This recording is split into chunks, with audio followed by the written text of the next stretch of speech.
Greetings everyone. Welcome to this interesting session of Indian polity. Dear students, in today's session we are going to discuss about British Prime Minister and Indian Prime Minister. And this topic comes under the head of GS paper 2 under the topic comparison of Indian constitutional scheme with that of other countries. And this topic is important from your prelims as well as mains perspective. Right? So let's see. First we will discuss the similarities between British Prime Minister and Indian Prime Minister. Then we will discuss the differences between both. Now let's dive in. So first we will see the similarities between British Prime Minister and Indian Prime Minister, right? So we can categorize the similarities under 6 heads, right? So first is what? Parliamentary system. So you can see that in both the countries, Britain or India, right? Parliamentary system of government is followed, right? And where there is parliamentary system of government, generally there are two heads. Two heads means one is head of state and second is head of government.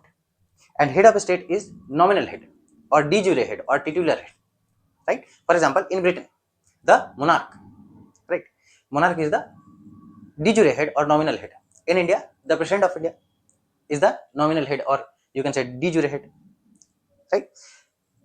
Simple. And head of state, I said, then head of government. Head of government, he has the real executive powers, right? Or he is called the de facto ruler. For example, in Britain or in India, the prime minister is the de facto ruler, right? Head of government, right? Means the real executive powers lies in the hands of prime minister in both the countries. This is the first similarity. Second, appointment, right?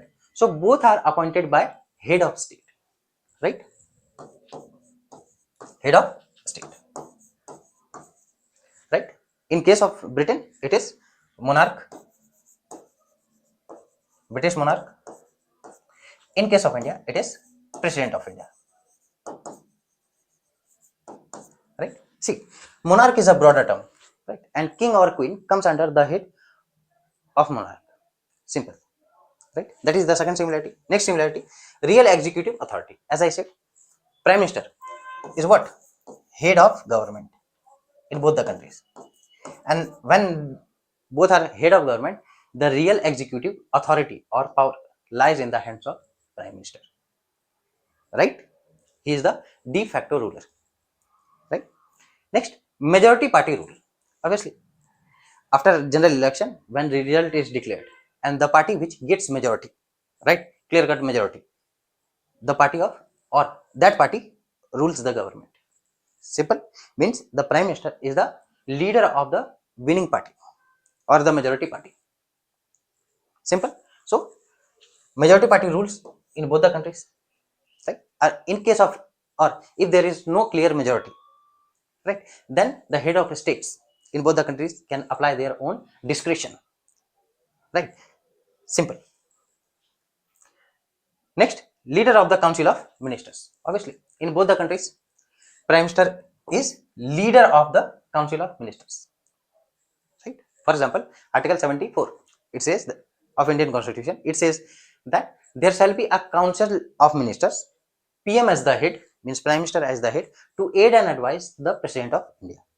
Same requirement is fulfilled in Britain, right? So the prime minister is the head of council of ministers, right? He is called captain of the ship of council of ministers, or he is also called first among equals, primus inter pares. Though all ministers are equal, but the prime minister comes first, right? Next, collective responsibility. Yes, this is one of the, you can say, beauty of parliamentary system of government, that there is responsibility, means responsibility or accountability of executive is fixed. They are responsible, right, to the legislature, and in particular it is the lower house, right? So there is concept of collective responsibility in both the countries. Means council of ministers, right, headed by PM, are collectively responsible to the Lok Sabha or lower house. Lok Sabha in case of India or lower house in case of Britain, that is House of Commons, right? Next, key links between legislature and executive. Obviously, so PM acts as a link between legislature and executive. And you must be knowing that in both the countries, there is no complete separation of power. means whether it is India or Britain. We don't have complete separation of power, right? For example, legislature, executive, judiciary, right? But legislature, there is no complete separation of power between legislature and executive. There is overlap of powers. Why? Because legislature is always, executive is always part of legislature. Ministers are always member of either house of parliament, right? So simple. And as I said, links between legislature and executive, apart from that, the prime minister, right? As I said, head of government, and he, from time to time, he submits certain reports, right, to the head of state, right? For example, in Britain, the prime minister submits certain reports to the head of state, that is British monarch, king or queen, whatever, right? In India also, the prime minister submits certain reports to the president, right? He gives him certain informations, right, from time to time. So that is why the prime minister is a, or acts like a link between legislature and executive. So this was all about the similarities between the British prime minister and Indian prime minister. Now differences are very important. So again, differences, you can characterize the differences under 7 heads, right? So first, head of state. So here, do not have confusion why I have written head of state, because both British prime minister and Indian prime minister, they are, or they serve head of state, right? Serve head of state. For example, in Britain it is the monarch,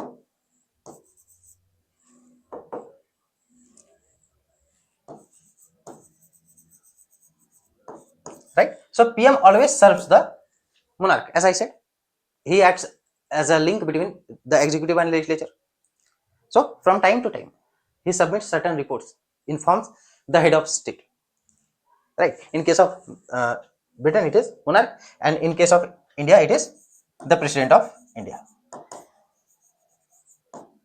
right? He is informed by the prime minister from time to time on certain key issues, right? And you must be knowing that the Indian president, right, addresses the Indian parliament. He also summons, prorogues sessions, right? All these things. Next, house membership.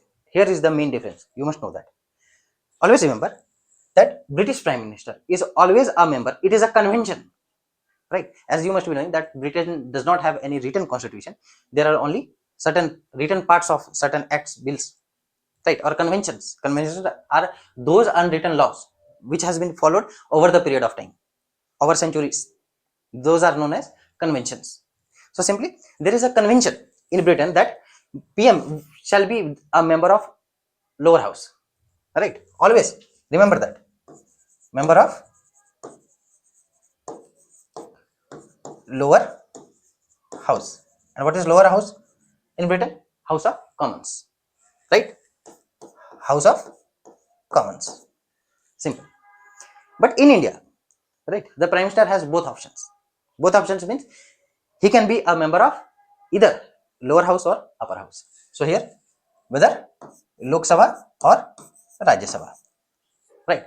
For example, our former prime minister Dr. Manmohan Singh was member of Rajya Sabha, right? There are other examples, but I gave you just one example, right? But in Britain, strictly the PM should be the member of lower house. But in India, the prime minister has both options. Apart from that, in India, even the person who is not a member of either house can be appointed as prime minister, right?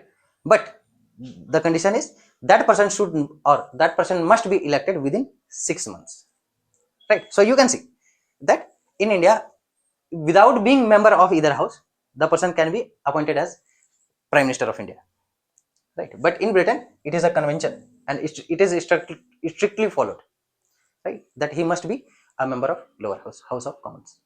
Simple. Next, constitutional basis, right? As I said that in Britain there is no written constitution, right? So generally this post of prime minister is conventional,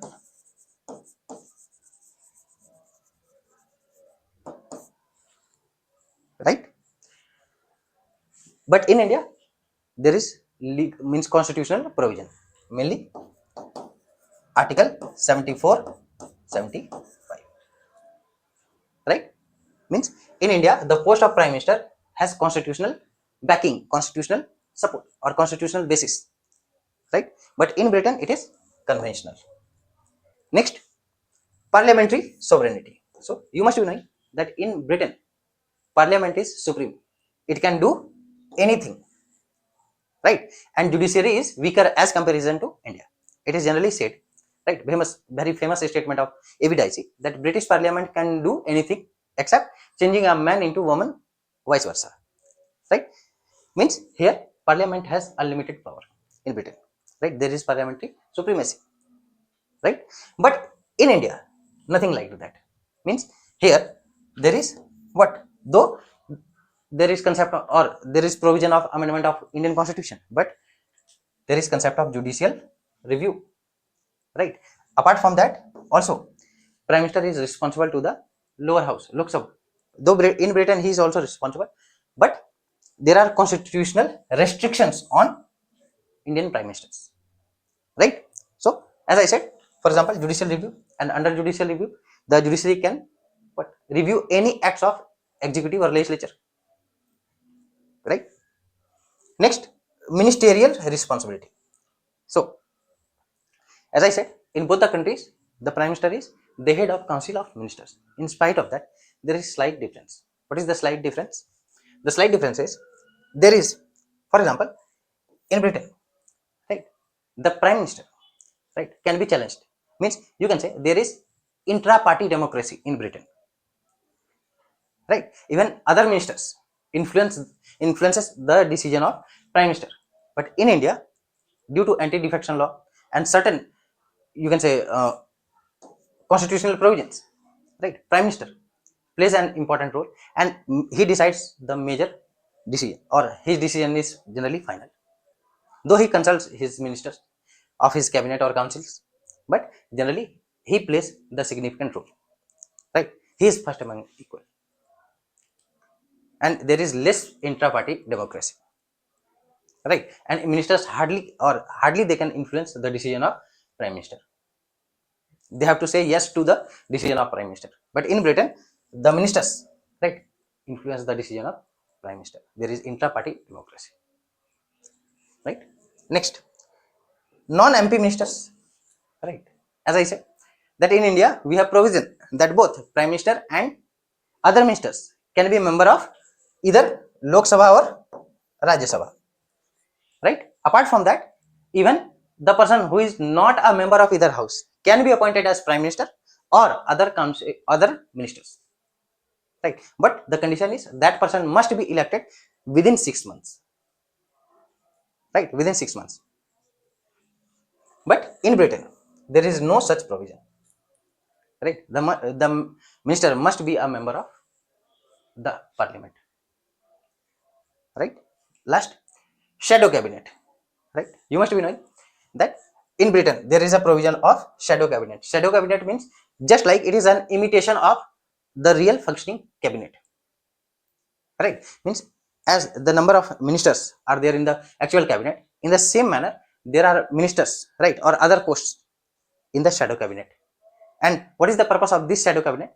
The purpose of this shadow cabinet is that if the government falls, right, then this shadow cabinet will act just like the original cabinet, right? But in India we don't have provision of shadow cabinet, right? So this was all about the key differences and similarities between British Prime Minister and Indian Prime Minister. Thank you.